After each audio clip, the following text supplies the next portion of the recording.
Okay ဒီကနေ့ဗီဒီယိုမှာတော့ဘာကြောင့်ပြပြမလဲဆိုလို့ရှိရင်ဒီရုံးပိုင်းတွေမှာအများဖြင့်သုံးများတယ်ပေါ့နော် presentation slide တွေပြင်မို့ပြင်ပြီးပေါ့နော်ပြင်မို့ပြင်ပြီးကိုအလွယ်လေးနဲ့ဘယ်လိုမျိုးရအောင်လုပ်အောင်လဲဆိုတာဒီကိုတစ်ချက် sharing လုပ်ပြပါမယ်ပုံမှန်ဆိုလို့ရှိရင် presentation slide တွေလုပ်ဖို့ရအတွက်ကို PowerPoint နဲ့မှာသွားပြင်ရတယ်ပေါ့နော်အဲ့တော့ PowerPoint နဲ့မှာသွားပြင်တဲ့ခါကျရင်အချိန်ကြီးအများကြီးပြီးတော့ idea စဉ်းစားရတာတွေရှိတယ်slide တွေကိုတခြားလေးပေါ့နော်တစ်စင်းချင်းစီလိုက်ပြင်ရတာမျိုးရှိတယ်ဒီလိုမျိုးပုံစံလေးတွေပေါ့နော်ရအောင်တခြားအနုစိတ်ဖန်တီးရရရှိတယ်အဲ့တော့ဒီနေ့ပြပြသွားမယ့် sharing မှာကကြတော့အဲ့ဒီ presentation slide တွေကိုကိုကဥပမာထားပါတော့ training လုပ်တဲ့နေရာမှာပဲဖြစ်ဖြစ်နောက် project report နဲ့ပတ်သက်ပြီးတော့မှဒီ slide တွေဖန်တီးတာမျိုးပဲဖြစ်ဖြစ်ပေါ့နော်အဲ့လိုနေရာမျိုးတွေမှာအများသောအားဖြင့်သုံးလို့ရမယ့်အသုံးတဲ့မဲ့Gemini ရဲ့အကြောင်းပြပြမယ်ပေါ့နော်အဲ့တော့ Gemini ကတော့အလုံးသိတဲ့အတိုင်းပဲ Gemini မှာသုံးလို့ရတဲ့ဒီ Gemini AI ရဲ့ကောင်းကျိုးတွေအများကြီးပေါ့နော်သုံးလို့ရတဲ့နေရာတွေအများကြီးရှိတယ်အဲ့ဒီထဲကနေမှဒီနေ့တော့ presentation slide တွေဘယ်လိုဖန်တီးလဲဆိုတဲ့အကြောင်းအရာလေးနဲ့ပတ်သက်ပြီးတော့ပြပြပေးပါမယ်အဲ့တော့ခုနပြောခဲ့သလိုပဲ project တွေproject အတွက်ကို presentation လုပ်တဲ့နေရာမှာပဲဖြစ်ဖြစ်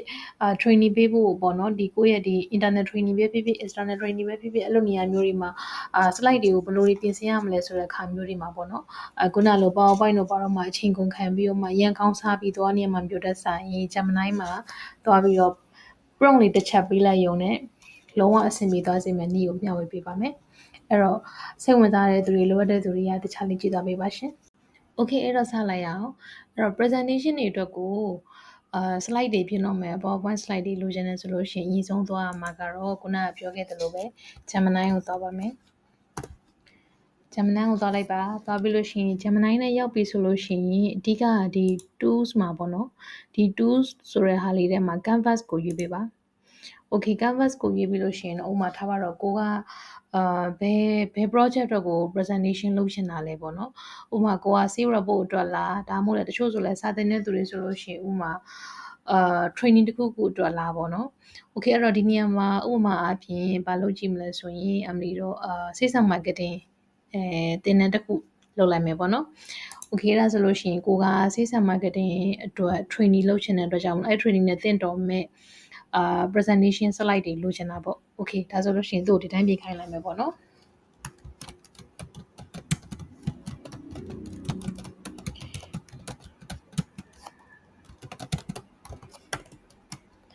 ဒီမှာအမလီအဆင်ပြေသလိုလေးရေးလိုက်မယ်ပေါ့နော် sales and marketing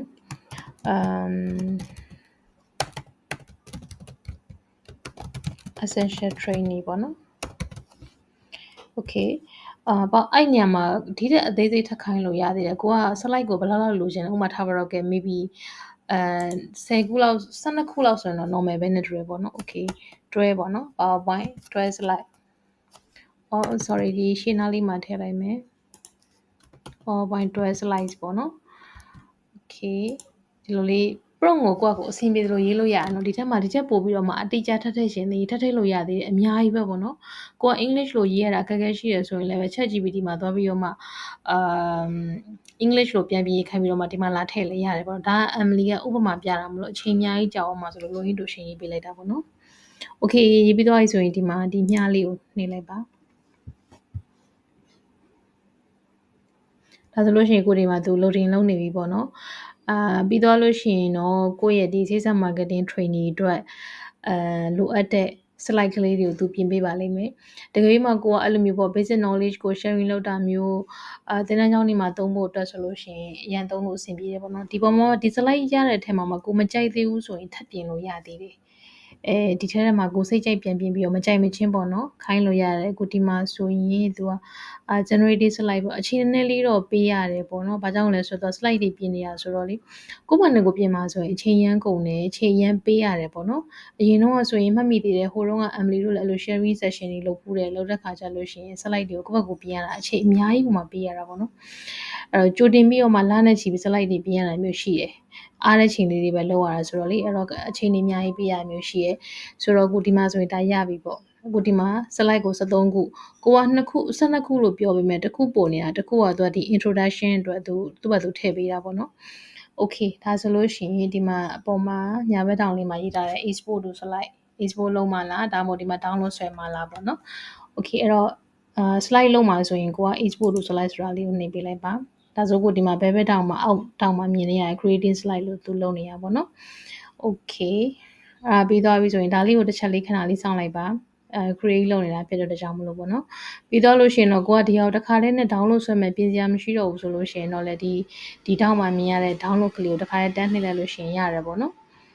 okay လောလောဆယ်တော့ create ကနည်းနည်းလေးတော့ချိန်ပြီးပြီးတော့စောင့်နေရတယ် okay new slide ရပါ okay ဒီမှာ open slide ကိုဖွင့်လိုက်မယ်နော်အဲ့ဒါဆိုလို့ရှိရင်ဒီမှာရပါပြီရှင်အဝိုင်းတော့နည်းနည်းလဲနေ okay နော်ကဲဒါဆိုလို့ရှိရင်တော့ဒီမှာ sales and marketing training နဲ့ပတ်သက်တဲ့ essential knowledge တွေပေါ့နော်ဒီမှာရလာပြီဒီ slide ကလေးတွေကိုကြည့်ပြီးတော့မှသင်တန်းကိုကတင်သွားမယ်ဆိုရင်လည်းရတယ်ပေါ့နော်ဒီမှာdeveloping and unifying customer ပြီးလို့ရှိရင်ဒီမှာနောက်တော့သူကတော့အဓိက key point key message လေးတွေကိုသူပြင်ထားပေးတာပေါ့နော်အဲ့ဒီမှာဒီမှာဒါမျိုးလေးတွေပေါ့နော်အဲ့ဒီမှာကိုကမကြိုက်ဘူးထပ်ပြင်ခြင်းနေဆိုရင်ဒီမှာဒါလေးတွေကလေးလိုရနေတွေ့ရပါတော့ကိုစိတ်ကြိုက်မရမချင်းထပ်ပြင်လို့ရမှာစာပြင်နေတာဆိုရင်လည်းစာပေါ့ဟိုပုံဆိုရင်လည်းဒီပုံလေးမကြိုက်ဘူးထပ်လိုချင်သေးရဆိုရင်လည်းကိုကဟိုတနေ့ဟို CV file knowledge မှာပြောခဲ့သလိုပဲ Canva ကိုအများကြီးသုံးပြီးတော့မှပြုပြင်လို့ရတယ်ပေါ့နော်စိတ်ချက်အဲ့တော့ဆိုလိုတာကတစ်ခါကြလို့ရှိရင်လူက idea အောက်နေတာပေါ့နော်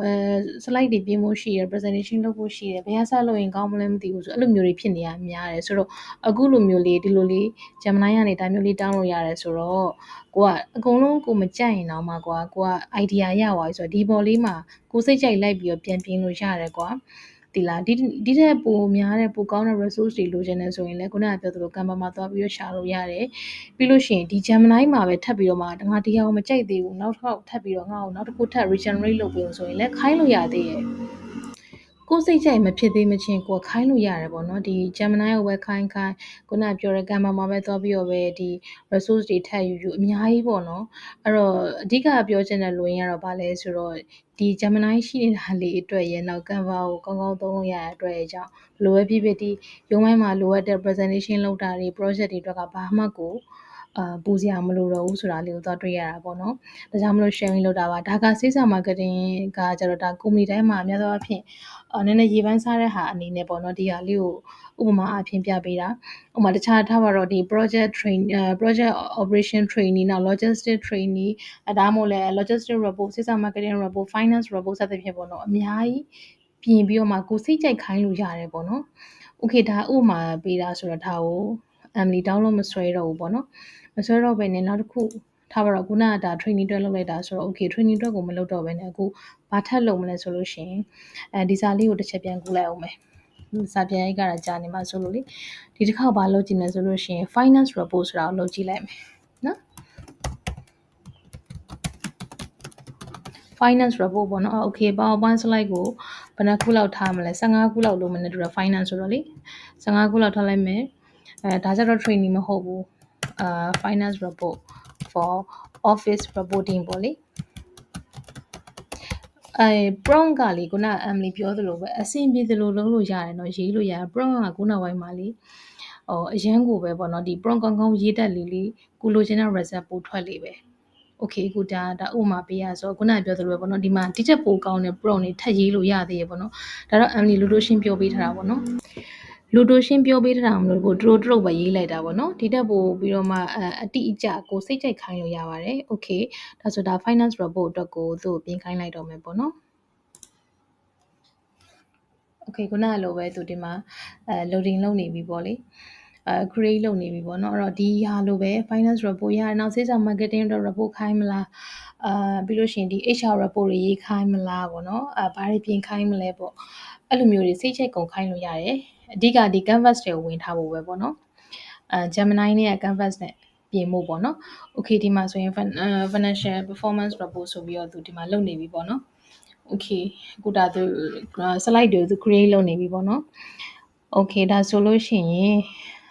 ဒီဟာလေးရတော့တဲ့ခါကျရင်တစ်ချက်ကြည့်ပြီးတော့မှခုနကလိုပဲကိုမကြိုက်တာရှိရဆိုရင်ပြန်ပြင်လို့ရတယ်ထပ်ပြီးတော့မှဒီ resource တွေထပ်လိုချင်တယ်ဆိုရင်လည်း Canva မှာသွားရှာလို့ရတယ်ဒီ Gemini ကိုပဲမကြိုက်မချင်း ထပ်ပြီးတော့ပြန်ခိုင်းမယ်ဆိုရင်လည်းရတယ်ဥမာကိုမာကဒီရုံးကပုံနေရှိပြီးသားပေါ့နော်ကိုယ့်ရဲ့ဒီအလုပ်ထဲကပုံနေရှိပြီးသားအဲ့ပေါ်မှာမူတည်ပြီးတော့မှဒီဇိုင်းဆွဲချင်တာဆိုရင်လေသူ့ကိုဒီမှာဒီအပေါင်းလက္ခဏာလေးကိုနှိပ်ပြီးတော့မှကိုမှရှိရ resource တွေပေါ့နော်ကိုယ့်ရဲ့ပုံတွေကိုဒီအပေါင်းလက္ခဏာလေးတွေမှာထည့်ပေးလိုက်ပြီးတော့မှဒီပုံတွေပေါ်မူတည်ပြီးတော့ financial report ရေးပေးပါပါညာလိုမျိုးခိုင်းလို့လည်းရတယ်လုံးဝအဓိက prompt ကကိုယ်စိတ်ကြိုက်ရေးပြီးတော့မှကိုခိုင်းလို့ရတယ်ပေါ့နော် okay ဒါဆိုခုဒီမှာထွက်သွားပြီဆိုတော့ကဒီမှာဒီလိုလေးတွေ့ရတယ် okay အဲ့တော့အခု export to slide လုပ်လိုက်မယ်ပေါ့နော်ကိုကဒီ PowerPoint slide ပုံစံမျိုးလိုချင်တာဆိုရင် export to slide ကိုနှိပ်လိုက်ပါဒါဆိုသူဒီမှာ slide တွေ creating ပြန်လုပ်နေပြီပေါ့နော်မလုပ်ရှင်ဆိုဒီမှာတတိယအတိုင်းမြားလေးကိုထုတ်သွားပြီးတော့မှကြည့်လို့လည်းရတယ်ပေါ့နော်ကိုအဆင်ပြေသလိုကိုလိုအပ်သလိုလုပ်လို့ရပါတယ်အဲ့တော့ Emily ကတော့ဒီမှာ slide ပုံစံလေးကြည့်ရတာပိုအဆင်ပြေတော့ကိုထပ်ပြီးတော့မှသူ export slide ဆိုပြီးတော့မှလုပ်လိုက်တယ်ပေါ့နော်အဲ့တော့ဘာဖြစ်လဲဆိုအချိန်နဲ့ထပ်ဆောင်ရတယ်ပေါ့နော်grade လောက်တာတို့ဘာလို့ဆိုရင်နည်းနည်းလေးချိန်ပေးရတယ် okay အဲ့တော့ဒီမှာရပြီဆိုတော့ open slide နှိပ်လိုက်ပါဒါဆိုရင်ကဲကိုဒီမှာဆိုတာ financial report ရပြီပေါ့နော် performance report ပေါ့လေ okay ဒါဆိုလို့ရှိရင်ဒီမှာဒီ background တွေကလေခုလိုမျိုး black ဖြစ်နေတာကိုမကြိုက်ဘူးဆိုရင်လည်းကိုစိတ်ကြိုက်ပြန်ပြင်ပေါ့နော်အယောင်လေးတွေလေစိတ်ကြိုက်ပြန်ပြင်ပြီးလို့ရှိရင်ဒီမှာအဓိကကိုသူပြင်ထားတဲ့ဒီ design လေးကိုကြည့်ချင်တာပေါ့နော်ဒီမှာဒီလိုမျိုးလုပ်ထားတယ်ဒါတွေကအကုန်လုံးက edit เนาะအကုန်လုံးက edit အကုန်ပြန်လုပ်လို့ရတယ်စိတ်ကြိုက်ပြန်ပြင်လို့ရတယ်ဒီမှာ financial report တော့အားလုံးသိရတဲ့အတိုင်းပဲခုလိုမျိုးလေးတွေပေါ့နော် data နဲ့ဒီ draft တွေနဲ့တေချာလေးပြရတာပေါ့နော်အဲ့ခါကျတော့ဒီလိုမျိုးလေးဆိုအသေးစိတ်လေးဆိုကိုရုံးမှာပြန်တင်တဲ့ခါကျရင်လည်းအဆင်ပြေရ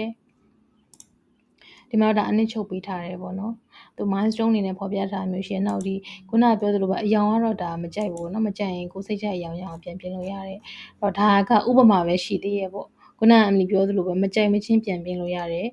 ကိုစိတ်ကြိုက်ပုံစံတိုင်းခိုင်းလို့ရတယ်ပေါ့နော်အဲ့တော့ထပ်ပြီးတော့ highlight ထပ်ပြောရမယ်ဆိုရင်ကိုမှအဲ့လို idea မရှိရမျိုးဒါမှမဟုတ်လဲပိုကောင်းတဲ့ idea မျိုးလေးထပ်လိုချင်တာမျိုးဆိုရင်ဒီမှာလာခိုင်းလိုက်ခြင်းအပြင်ဒီကနေရတဲ့ဟာကိုမကြိုက်ရင်တော့မှကိုမှအဓိကidea ရပါပြီဆိုတော့ကိုကစိတ်ကြိုက်ဒီပုံမှာပြန်ပြုပြင်ခြင်းအပြင်အချိန်လဲကုန်သက်တာတယ်ပေါ့နော်အရင်ကြီးလဲကောင်းမစားတော့ဘူးစသဖြင့်ပေါ့နော်အားသာချက်တွေအများကြီးရှိတယ်အဲကြောင့်မလို့presentation slide နဲ့ပတ်သက်လာရင် project တွေကို presentation လုပ်ဖို့နဲ့ပတ်သက်လာရင်တော့ Gemini နဲ့မှာလာပြီးတော့မှ Canvas ကိုသုံးပြီးတော့ပြင်မေးပါနဲ့လို့ပြောချင်ပါတယ်အားလုံးမစင်ပြပါစေရှင်ကျေးဇူးပါ